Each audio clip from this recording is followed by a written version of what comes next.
Welcome back to a new episode of the Multipod. Charlie Biluck joins me today. We are friends from the Indie Life Collective, formerly known as Location Indie, and we also met in person at Camp Indie just a couple months ago. So Charlie is another person fairly new to this concept of multipotentiality, which goes in line with a lot of the recent guests we have. It's been fun to explore the concept with them, basically live in real time here on the show. So we talk a bit about that in the background and kind of understanding it. Now, Charlie is someone who's never been quite sure what he wanted to do for a career. Of course, lots of different interests, coming out of high school and into college, lots of options, tried some different things. And ultimately, while he doesn't mind his current job, he's certainly yearning for a change, both just for the sake of it, time to do something different. And as always, it often comes back to that routine and just kind of the drudgery of doing the same thing, day after day, week after week, and on from there. He's been at his current job for quite a while and really is ready for making some kind of change. So, over the last couple of years or so, really just out of curiosity, Charlie dove into genealogy research and discovered a newfound passion. He decided to combine this passion with his love for travel and to start a new business. His idea is to offer unique tours where people can visit the homeland of their ancestors. However, Charlie is now at that classic multipotentialite stage. He's wondering whether he can sustain his interest in this project and make the commitment required for it to be successful. So in today's episode, we learn about Charlie's story and what's brought him to this point. He's made a lot of progress. He's excited. I mean, he's done a lot of things for sure over the last few months to get to the stage. But again, now we're at that point of what does the future hold? And we're not just talking like 4 or 5 years or something from now. Multipotentialites, it can be a pretty short window when that switch kind of flips between, we're really excited and passionate about this new thing we're doing, and we've spent some time, probably a fair bit of hard work, maybe some money, made commitments, talked about it, and then, do we still want to do it after that? So it's something that I know most, if not all of us, can sympathize with in some shape or form. So it's a big part of what we're going to chat about here today as we explore multipotentiality with Charlie, and I'm sure his story will really hit home.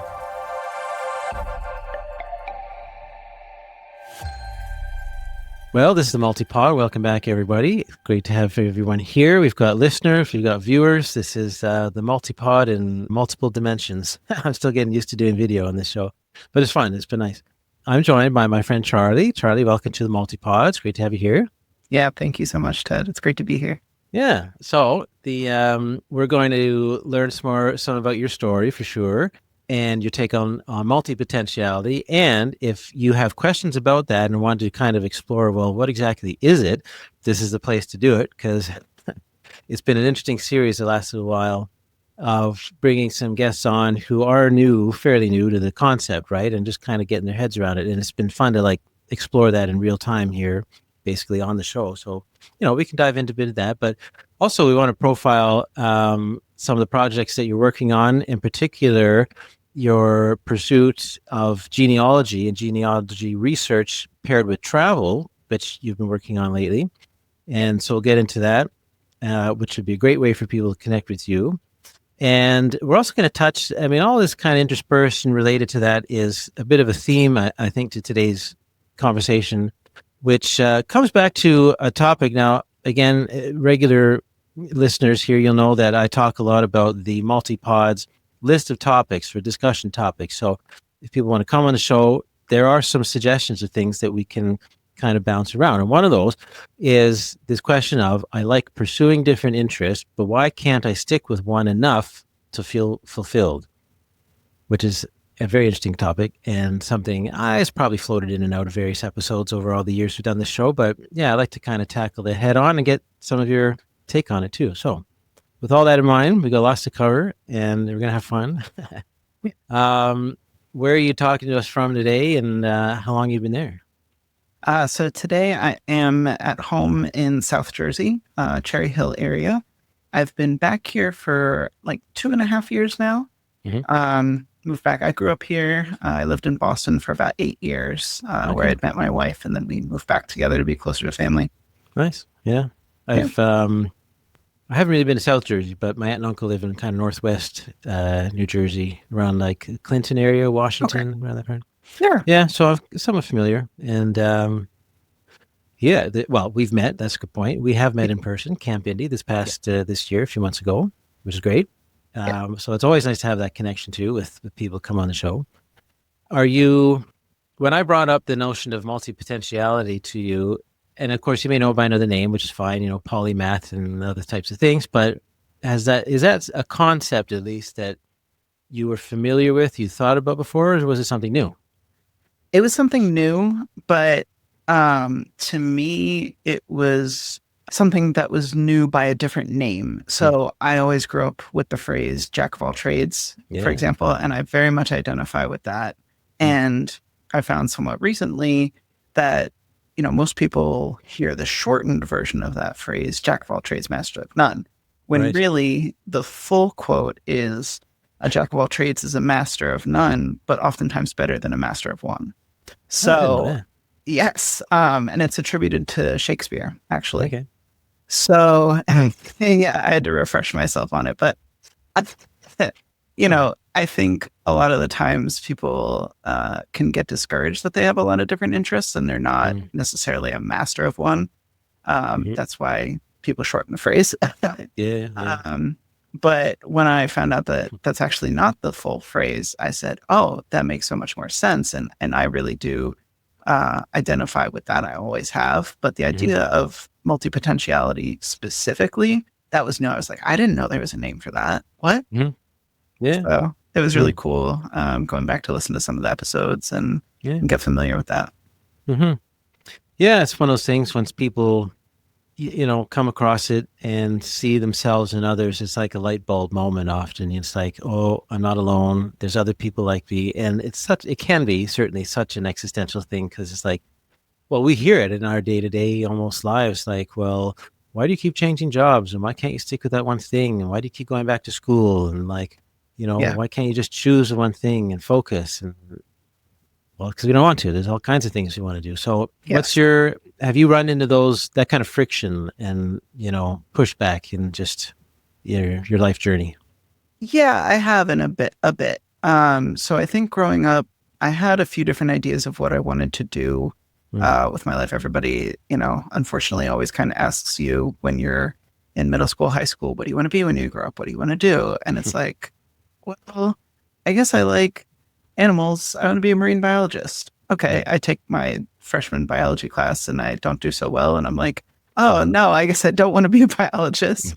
Let me think about other things that I like. And I get into other science and math and I'm like, okay, I like this, but I can't just pick something. I have no idea what to pick. I just know I like science and math.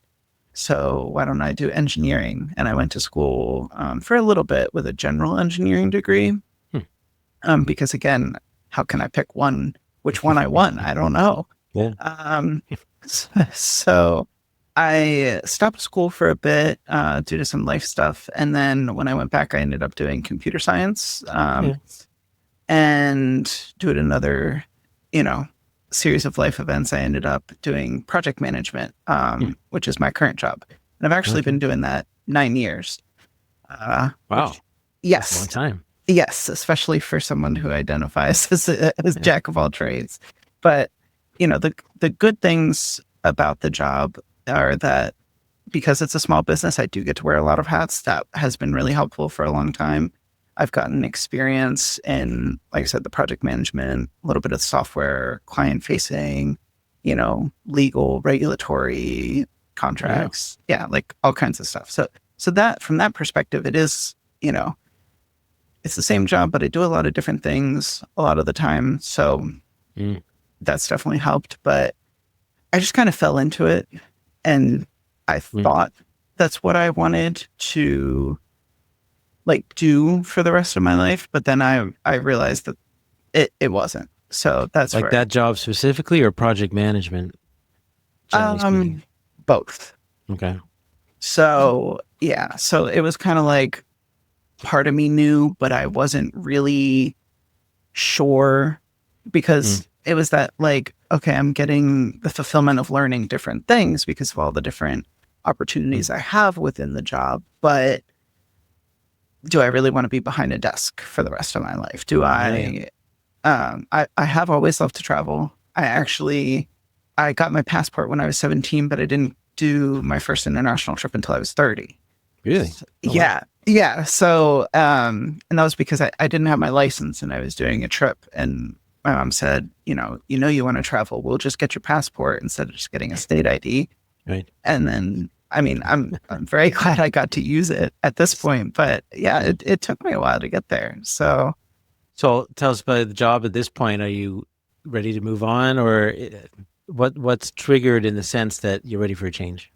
yeah, so I think similar to many folks out there, COVID is a big thing. Okay. Makes you evaluate your life. So for me, I knew by the time we got into 2021, I was like, something needs to change. My wife and I were looking at buying a house, so we knew that was on the horizon, but I was really overwhelmed with work. And at one point she's like, what do we need to do? Do we need to just like buy a van and pack up and hit the road? And I'm like, no, we can't. We have all these responsibilities. We have pets. We have, debt. We have this. Like, no, there's so many reasons we can. I'll figure it out. Let's get the house. Let's whatever. So that was 2021. 2022, we still hadn't bought the house yet. But in the late summer, early fall, I was feeling the same thing.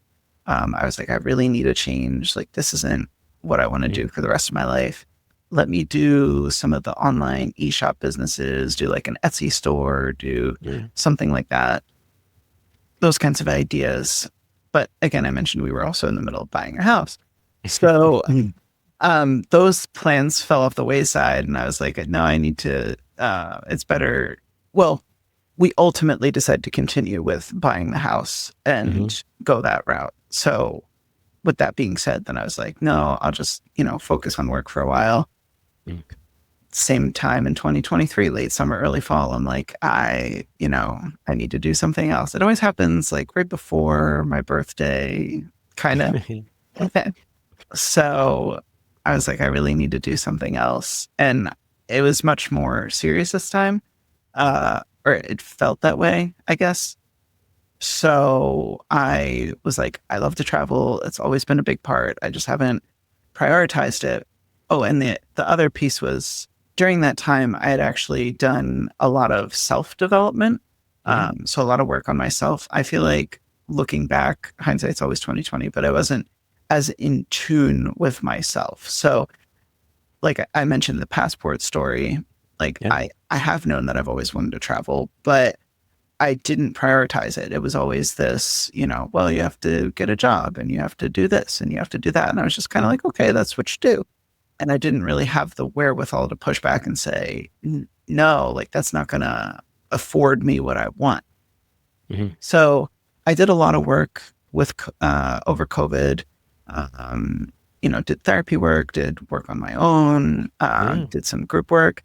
And so all of that really helped me be more in tune with myself and be able to say like, no, you need to figure out how to achieve what you really want. And what you really want is to travel. So now we're 2023.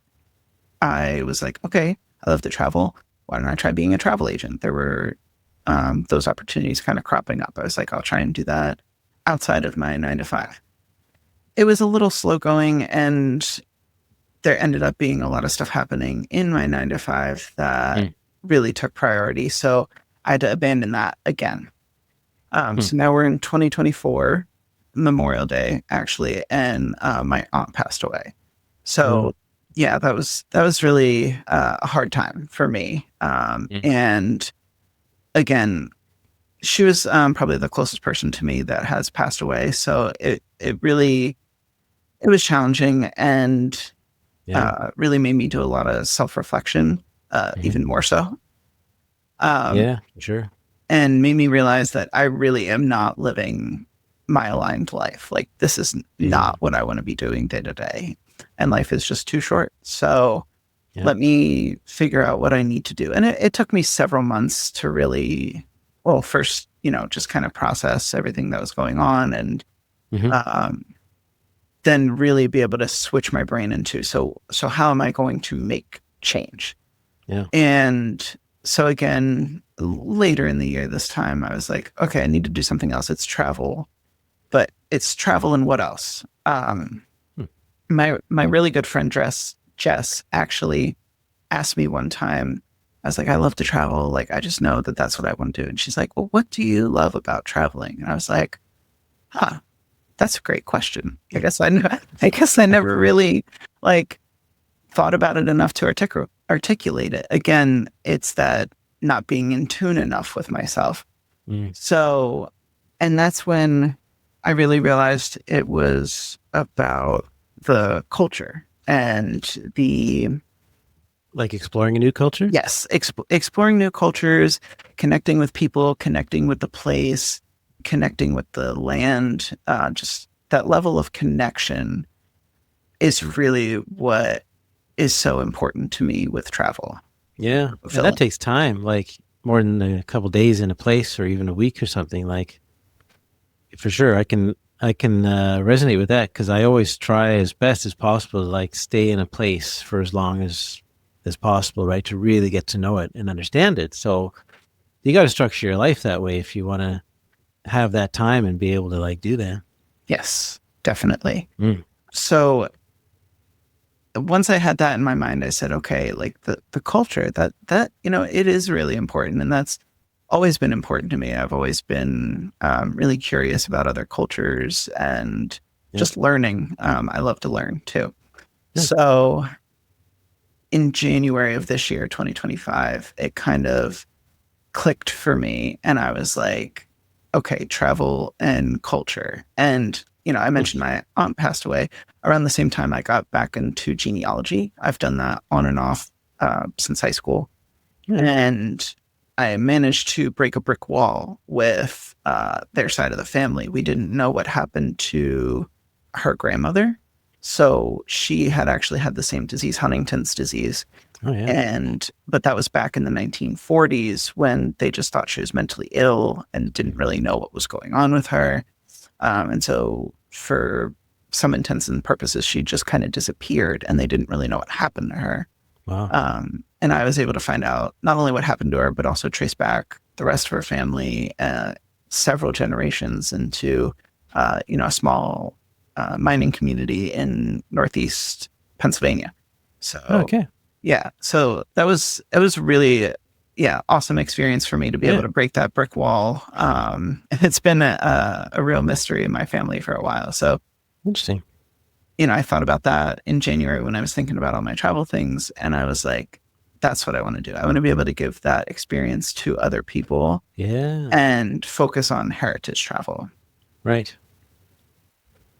So people traveling to explore the roots of their family kind of thing. Yes, exactly. Yeah. So so I did start my own business. It's called Ancestral Wanderlust. So it is focused at the intersection of travel and genealogy. So heritage travel, I do custom heritage travel tours, custom itineraries. I also do genealogy research. So exploring your family history if you don't know, or you have a brick wall or something of that nature. And then I'm also offering small custom group tours. Right. So for people who maybe know you're German and that's good enough for you and you don't really want to look into more details, but you do want to go visit Germany, some really nice curated small tours with other like-minded people who are exploring their heritage and get to connect over that together while you're visiting. Wow, that's cool. That's really neat. That's such purposeful travel too. Yeah. Is it, so would you lead these tours? Are you like the kind of tour director at the same time? Yes. So the idea is that I would also be going on the tours. So I actually do have one planned for Ireland in May of 2026 coming up. So it's limited to 15 people plus me. Mm-hmm. It's 8 days and it's an overview, but with depth into Irish heritage and culture. So hitting some of the main heritage sites. Ireland has some really great stuff over there, specifically geared towards their heritage. So yeah, for sure. Exciting. So is part of your family history Irish? Yes. Have you been there? I have not yet. So this would be my first trip too. So I'm very excited. Oh, neat. Yeah. Cool. Well, yeah, that's some major progress and changes in the last few months. Yes. How does it feel? How does it feel to have that kind of clarity on what you want to do? So much better. Much better. And it just keeps refining. So like I really thought about that topic that we talked about. Yeah. Where like I like pursuing different interests, but why can't I stick with one enough to be fulfilled? And I really felt like that for the longest time. Like I gave my examples of every year kind of be like, okay, I need to do something else. And I think my take would be that if you keep trying things but don't yet feel fulfilled, you haven't found what you're looking for yet. It took me so long to figure that out. It's not impossible. It may take time. It may take trying a bunch of different stuff. Yeah. But if it's not feeling fulfilling to you, then it's because you haven't found it yet. Right. So it doesn't mean you don't enjoy it. Like I love playing board games, but I'm not necessarily going to pursue that as my full-time passion. Sure. Well, how would you define something being fulfilling then? Oh, really coming for me, Ted. So actually and I'm not going to quote it properly, but one thing that was really helpful to me was the Japanese concept of ikigai. So it's helping you find your purpose in the world. It's a little more complicated, a little more nuanced than it's commonly Westernly ascribed. But the general idea is what gives you purpose, what helps the world and others, and what can you also make a living doing. Okay. Yeah. So it's kind of this perfect triangle of that. And I may be misremembering, but that's generally how I remember it. So, and to me, that was really helpful, as well as doing a values exercise. Yeah. So there's this great card deck that's called Live Your Values. And it's an exercise where it's got, 50 or so cards. They have things like family, love, friendship, social justice, career, all sorts of values, just to give you an idea. And you sort them into 3 piles. What is most important to you, what is important to you, but not the most important, and what's least important to you. It may not mean you don't care at all. It's just very low on your priority list. After you do that, then you take your most important and you whittle it down to what's your 10 most important. Okay. And then after that, you organize them, what's number 1 to what's number 10. And that helps you give such clarity into who you are and what your values are. And then you can align your life with your values. Yeah. Yeah.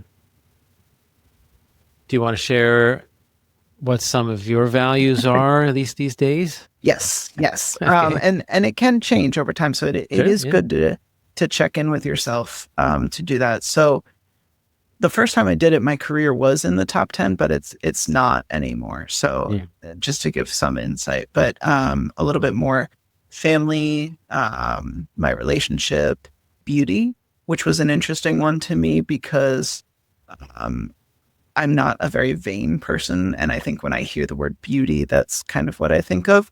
But it's more the natural beauty, like the landscapes, nature, architecture, even just like beauty out in the world.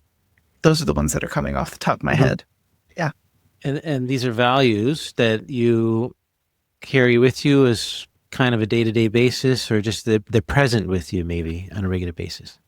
They're definitely present with me on a regular basis. That is something that I would like to work on more, is making sure I do incorporate them into my day-to-day life. Helping others was actually one of my other top ones. And that was always important to me from the time I was young. So that really helped. Not that I don't help people in my 9 to 5, but it's not as clear so much in my day-to-day work. It's a few steps removed generally. So being able to have hands-on, helping people find their roots, helping people plan those journeys of a lifetime. Interesting. Well, I mean, obviously the travel and even the genealogy stuff, like it's, you've been focusing on that for a little while now. I mean, is there any concern that do you worry at all that, like, well, what if you lose interest in it? What might happen if suddenly you want to change and do something else. Because that's as much as anything, the big crossroads that a lot of us deal with. And even we're often afraid to even start a course because, well, what if I lose interest and I want to give up or something? So, hey, that's probably going to happen, at least in some shape or form. That's okay. It's like, how are you going to adjust and pivot or whatever you want to do? So what's your review on that now as you're at this juncture? Because you're making commitments, right? And you're trying this thing, which is great. But how, where do you see it kind of playing out over time? I'm really glad you asked that because that was part of my journey over this year. So once it clicked for me and I was like, Ancestral Wanderlust, genealogy and travel, heritage travel, I hit the ground running and I worked in the mornings, at nights, on the weekends, nonstop. In some way, shape, or form, I worked on it, even if it was just an hour that day, for months into like May. So probably like 4 or 5 months, I worked on it every day. And I was even cognizant of like, don't burn yourself out. You don't want to like lose interest in this. You don't want this to be a hyperfixation, but it happened anyway. And by the end of May, roughly, we were coming up on camp, like you mentioned, and I was just like, I need a break. I'm feeling overwhelmed by it. I think I went too hard. I really tried not to, but I need a break. And I was really disheartened by that, honestly, because this really, like, I don't think I'd ever I haven't stuck with my own personal project like this for such an extended period of time. I'm usually like a 2 to 3 weeks max kind of person, maybe a little longer, but it's usually 2 to 3 weeks. Hyperfixation fades and I'm onto something else. So for me to have gone months, I was like, wow, this is going to be That's a good sign. It is a good sign. And then the end of May hit and I was like, no, I need a break. And it was disheartening at first, but I took an intentional break. I said, you know what, I'm not giving up. I'm not calling it quits, but I am going to take a break. I'm going to allow myself to take a break. And I said, I'm also not going to go to camp. Camp for me, the focus was not the business side, or it wasn't even equal. For me, it was about, connecting with my people and really getting to know the fellow, location indie travel community. And I really felt fulfilled doing that. And as a byproduct, because I took that space and it wasn't the focus for me for doing the business, I felt so, and seeing what everybody else is doing in the community. I mean, everybody's amazing. So I was really so reinvigorated and I said, okay, I'm going to start again. And, I'm going to pick up, I have some different ideas. So I started again. But I have not been consistent the same way I was consistent before. Right. And actually I was talking to one of our friends, Amanda, last night, and I don't have the full quote, but incidentally, she's reading a book right now that had a quote that basically it was like, you're doing things at the pace that you need to. Yeah. And so I think so that's definitely not the full quote. That's not completely correct. Yeah, but that's the gist of it. Yeah, that's the gist of it. And I was like, wow, I really needed to hear that last night because I've been feeling guilty that I haven't been spending as much time as I did earlier in the year on my pursuits. But the truth is, camp helped put in perspective so much more. And it was like, I need to be more aligned with life overall. Yeah, that's true. So, because regardless, I mean, I think it's fair to say that the business you would do, whether it's this or frankly anything else, you still don't want one thing, especially work, really, to take over your life. There's far too many more things to do. Exactly. So between that and rethinking some things about my 9 to 5, I think I do. So like, it really felt like earlier in the year, like I needed to just build a business so I could quit. But I do have the opportunity to transition to part-time. So, and at first, I wasn't sure about that, but the more I've been thinking about it, the more I'm like, actually, I think that's going to better align with everything that I'm doing. And then I don't have to feel so all consumed, like this is my ticket. So I think going back to what you were asking, it's about finding the balance and and I know we hear that a lot and it can be hard, but there's obviously truth to it. which is why so You many only people really say, know and figure it out by trying, by doing, right? By taking yes, action. And yours a good example in that, you went really hard at something, and that gave you some perspective now to know how much you want to put into it yes, and pull it back. But you know what could happen, right? Is that, well, there may be opportunities or some kind of thing that triggers some new excitement, and maybe you will start really going back in hard on it for a little while. But then it's yes, knowing that you can kind of push and pull. And I mean, a lot of business anyway is all depend. It's seasonal, right? It's dependent on demand and just, when suddenly opportunities are there. Well, maybe you hadn't expected or planned for it, but then, you're into it. But it's exciting because there's actual opportunities. People want what you're offering. So you're motivated to do that thing. I'm kind of in that point right now, to be honest, because like I've had a lot of work lately, which is great, of course. And I yeah, don't complain. I very much appreciate it. But at the same time, I'm looking forward to when things kind of slow down a bit and I have a couple big projects and I get those wrapped up. And then, as much as there's a whole bunch of other things that I want to do, and this show is a great example, I want to develop the multipod and get some more resources out there, I'm also really looking forward to just taking a day off or an afternoon and maybe watch a movie or go for a bike ride, and like that's what it's all about. It's having that balance, that freedom, that control. But I recognize that therefore, the busy period I'm in right now is not going to last forever. yeah, Well, head down, do what you got to do. And it's kind of knowing that there's like a change, not necessarily an end maybe, but a change in sight where that yeah, pace and that rhythm will change. So, everybody's got their own situation in a sense, but yeah, it's being able to kind of recognize and assess that in the moment, So yes, I'm sure you'll find that too as you pursue this project. So it's exciting for sure. definitely. Yeah. Well, let's just focus on the main thing, of course, of the show here is how people can connect with you. So if someone's watching, listening, and they're interested in genealogy, what are the steps people go through to make the most of what you have to offer? Do you have calls? Do you do any kind of maybe assessment or coaching or any of that kind of free thing to like get people in the door in a sense and start to learn what they're interested in?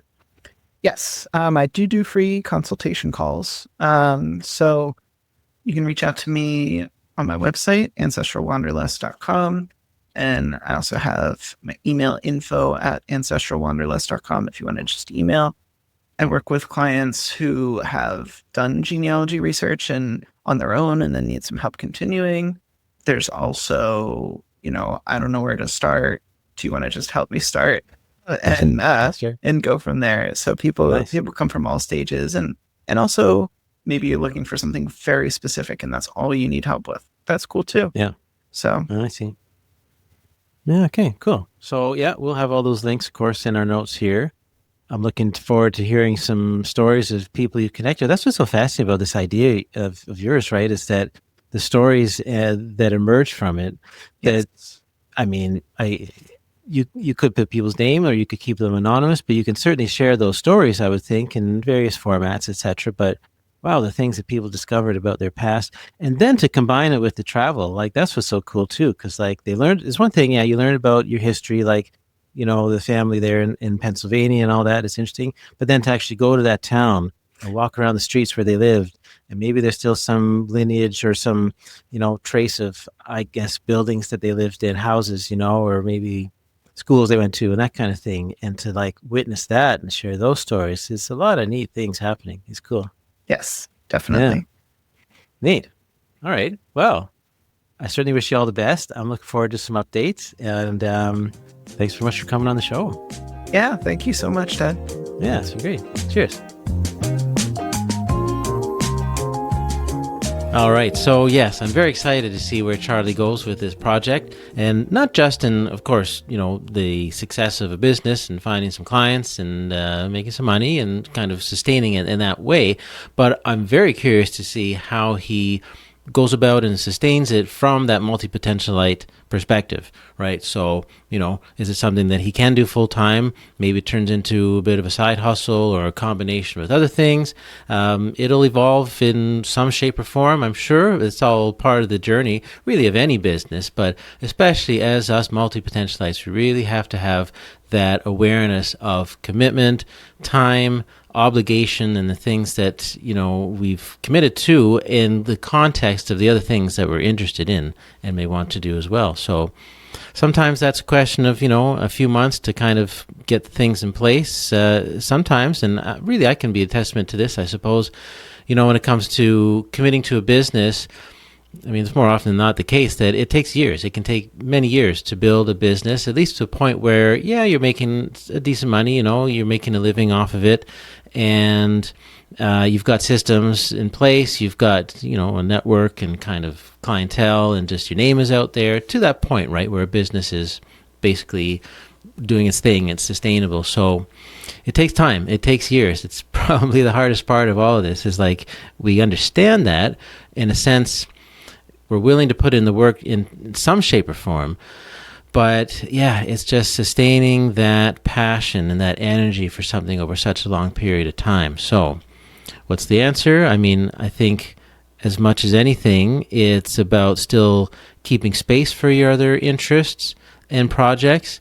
They may be just for fun, right? They may just be kind of a passion project, but just that notion that, over the years to come, as you build a business, that's not the only thing you're going to do. You're still going to have other projects and other interests and hobbies or whatever it is, and you make sure, therefore, that you make the time for that. You find the time, right? They're not an afterthought. They don't just happen if they happen. If you want to, whatever it is, play some music, do some writing, get involved or in organizations maybe, or maybe even start some other side hustle type business, but it's about being intentional about that and having the space, creating the space for those things to happen, while respecting the time, the work, the effort that it takes to build a business. If you really want to see that through to a level of success. And of course, Charlie's been through that process, right? Of, thinking different options and trying out some ideas, and he's kind of stumbled on this thing which he really likes. So to that extent, absolutely. I wish him the best. I hope it works out. And I'm very keen to see how he balances that with all of his other interests and things that he may want to do. All right. Now, my next guest is Dr. Sarah Beth Burke-Bickerton. She is the author of, and you're going to love this book, it's called More Than My Title. Doesn't that speak directly to multipotentialites? Of course, we're more than our title. That's the nature of who we are, how we identify ourselves. We have jobs, professions, whatever it is, but we're so much more than just our title. Well, she wrote a book about that with that very title, which came out a few years ago, and now she has another book which comes out probably just around the time that episode comes out. We're trying to time this as close as possible to the release of her second book. Her new one is called Seen, Known, Valued: How to Achieve Career Belonging in a Workforce Obsessed with Fit.